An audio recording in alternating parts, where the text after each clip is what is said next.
Well, then, okay, you're back. Thank you. Very nice. So I'm going to be discussing what I did right and what I did wrong during this illustration process. So it's a continuation of the fourth character. I haven't even got a name or a backstory in it or any idea of that quite yet. But hey, somebody can make a suggestion. Hmm.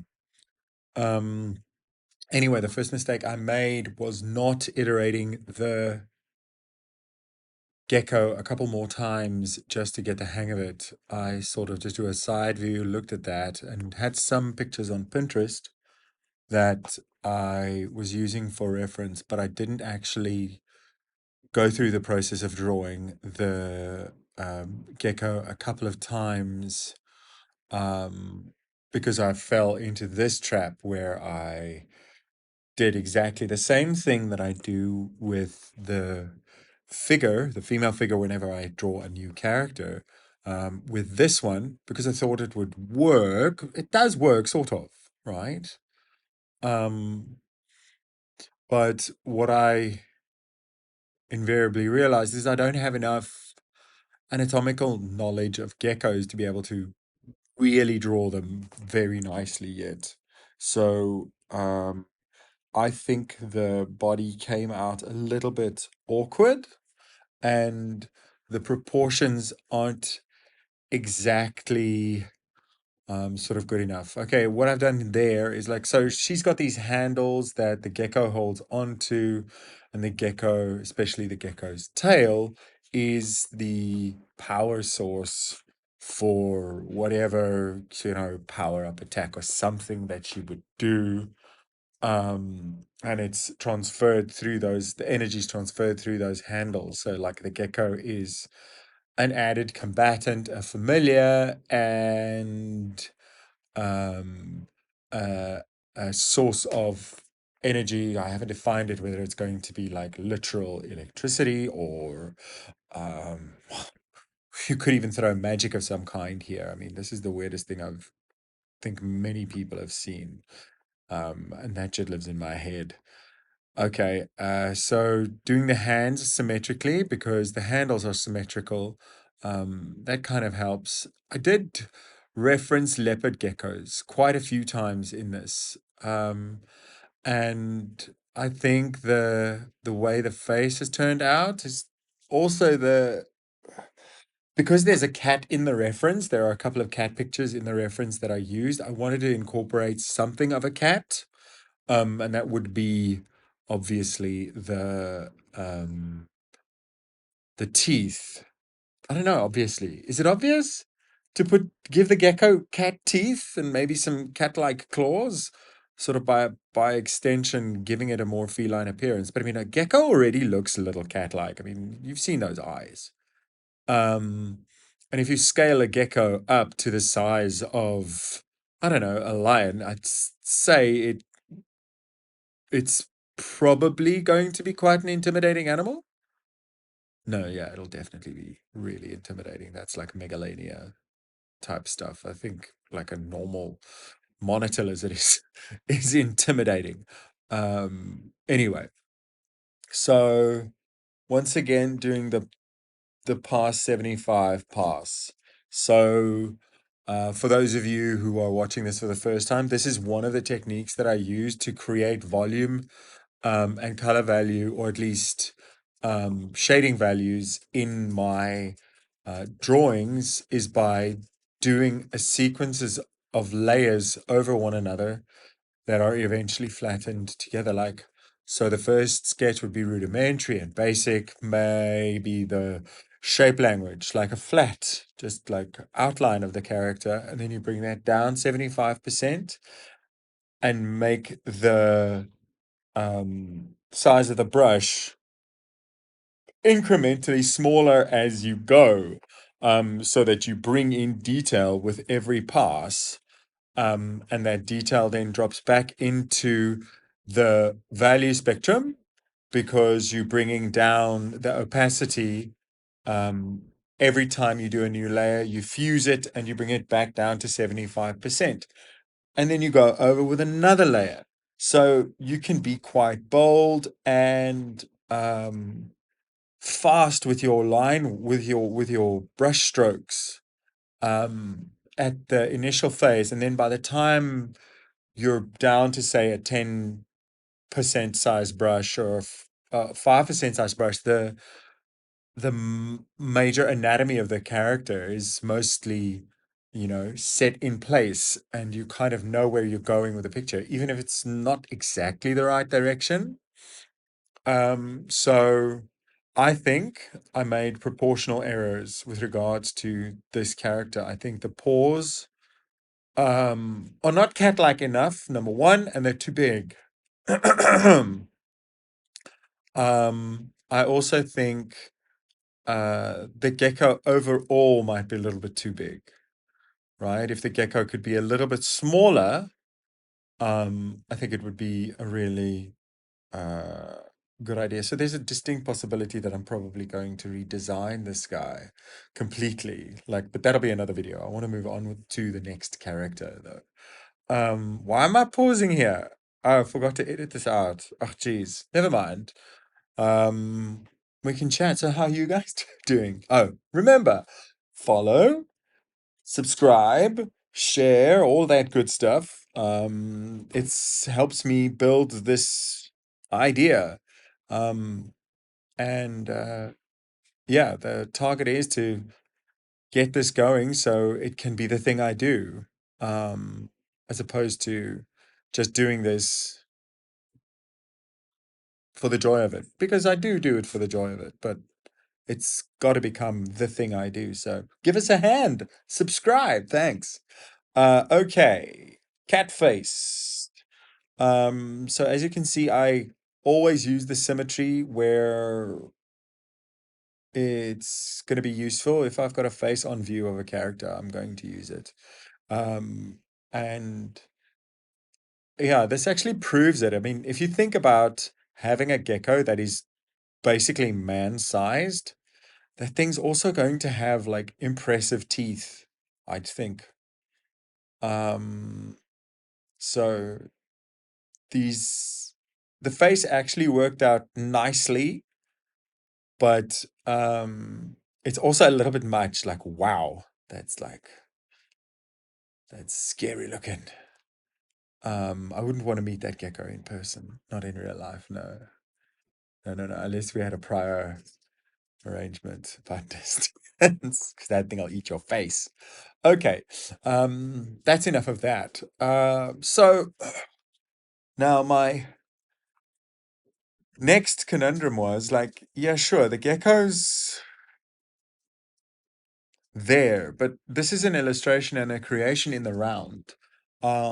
So I will have to turn this around and okay, yeah, they're just cleaning up um the whole what's his name? Yeah, defining the characters, and now we have it. Oh my goodness, it's starting to rain. Just got home, perfectly on time. Right, not about waxing lyrical about the weather. Um, okay, so yeah, cleaning up the artwork so that it now appears to be fully behind her.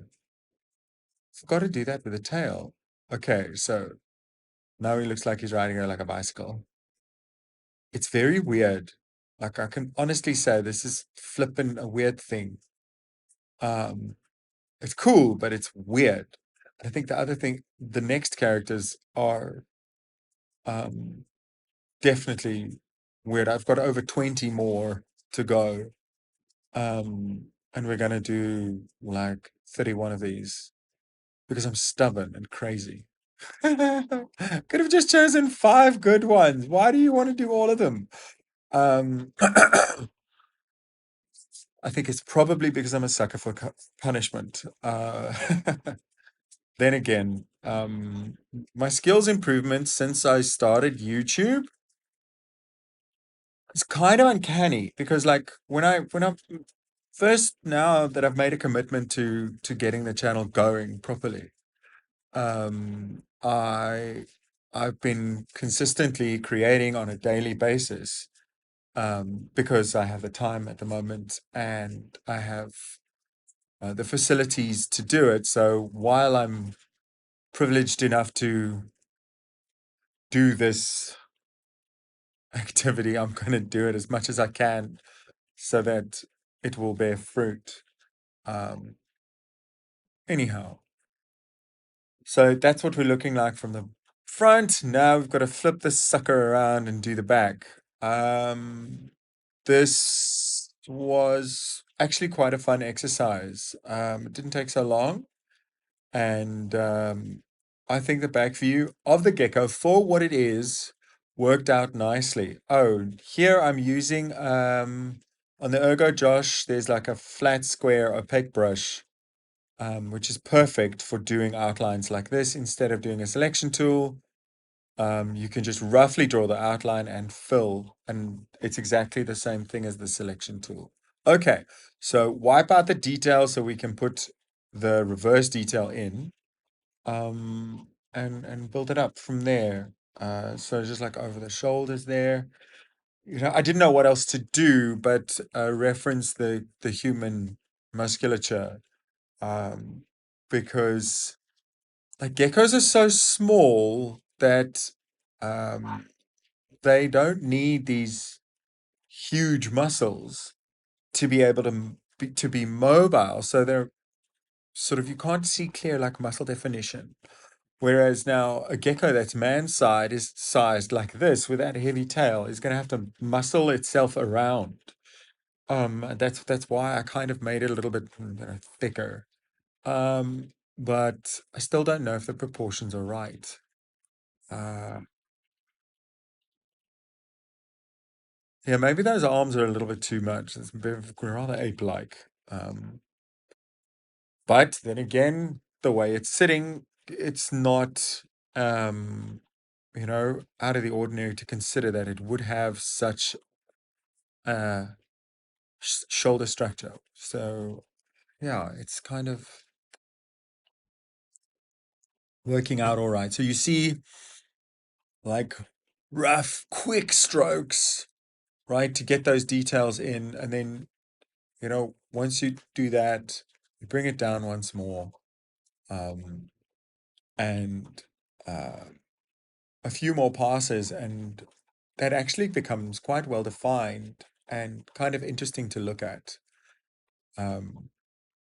So this is good, but I definitely need to work on the technical skill.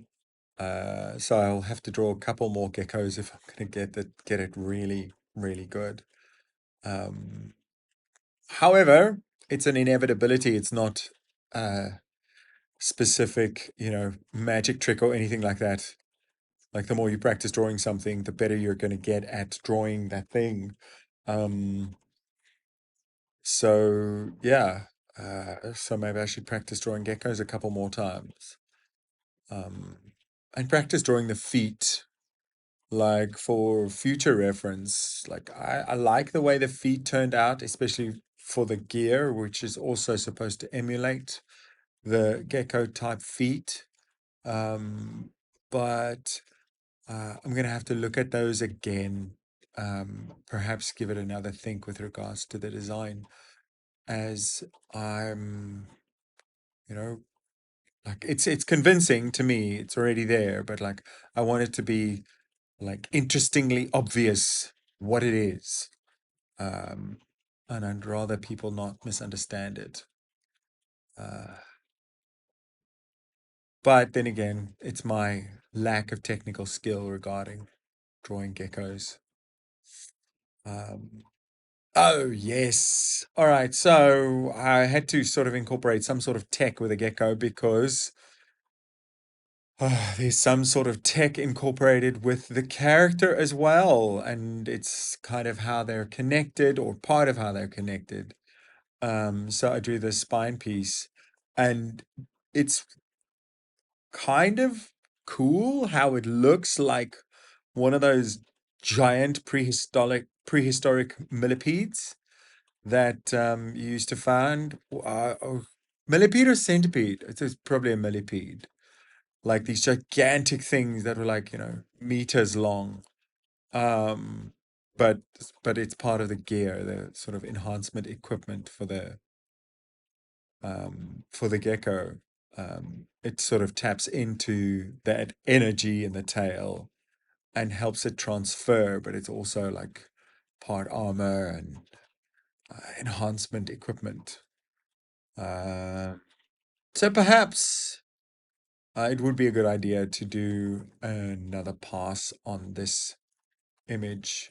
It's I think it's worth it. Like it could even become a thing on its own, like a gecko with like a giant gecko with stylized um, sort of high-tech body armor.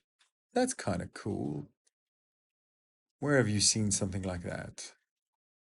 Oh, geez, it's mad. Like, this project has pushed me so far with regards to um, the development of my technical execution, but also of how I use references and how I um, I'm definitely a perfectionist, but how I'm kind of letting go of the full-on perfectionism, and I'm producing.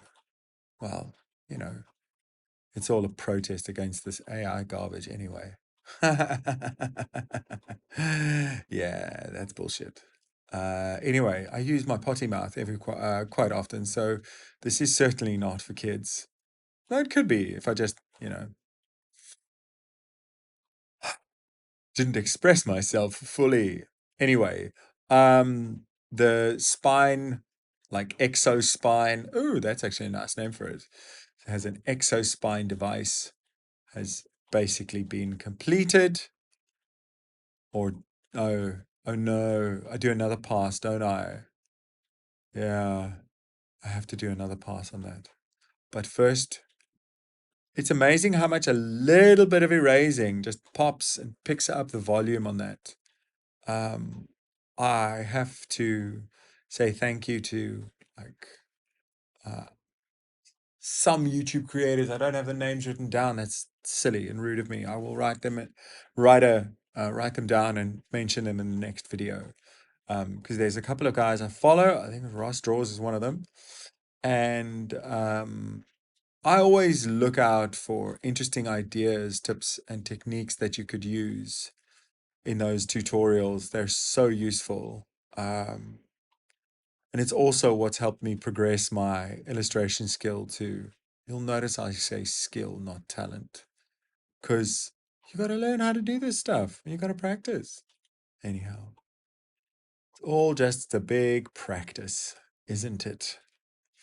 Okay, then, well, a bit of shop talk and a bit of gratitude to mention. Like, I'm getting some really nice and kind, wonderful responses, even though the live streams are small. There aren't that many people that pop in, but the people who do engage and interact, and I'm truly grateful for that, and to them. Um, so yeah, please remember, subscribe to the channel. Oh wow, he's getting a tongue. He's licking his tongue like a gecko. That's so creepy. Anyway, please remember to subscribe, like, share, and enjoy it. Thank you.